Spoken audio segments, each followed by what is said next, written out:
Ok, c'est parti. Ok. Torse allumé, torse allumé. Le Tigre doit remplacer la Gazelle. Voilà 2 ans que le 5e RHC de Pau s'entraîne quotidiennement aux commandes de ce nouvel appareil. Un hélicoptère de combat plus puissant et plus rapide que son prédécesseur, avec une autonomie en vol plus grande et surtout plus de polyvalence.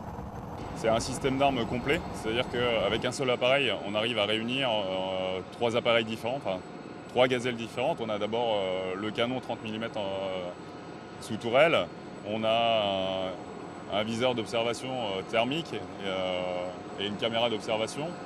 Système qui permet, outre les missions de renseignement, d'atteindre une cible de jour comme de nuit, même à 2000 mètres de distance.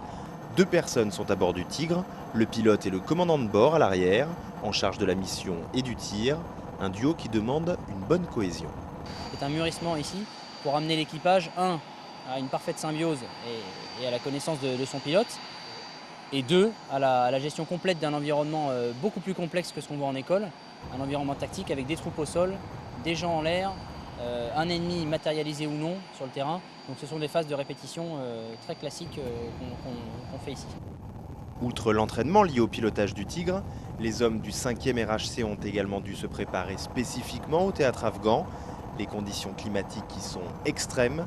Les pilotes se sont donc préparés physiquement avec des exercices de marche et de combat au sol en cas de crash de leur hélicoptère et de blessures.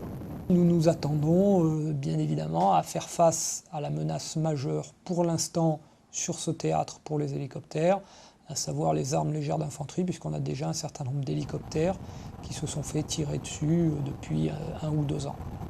Pour l'instant, la menace d'un missile solaire ne s'est jamais manifestée en Afghanistan, mais le Tigre est censé être bien équipé pour s'en protéger.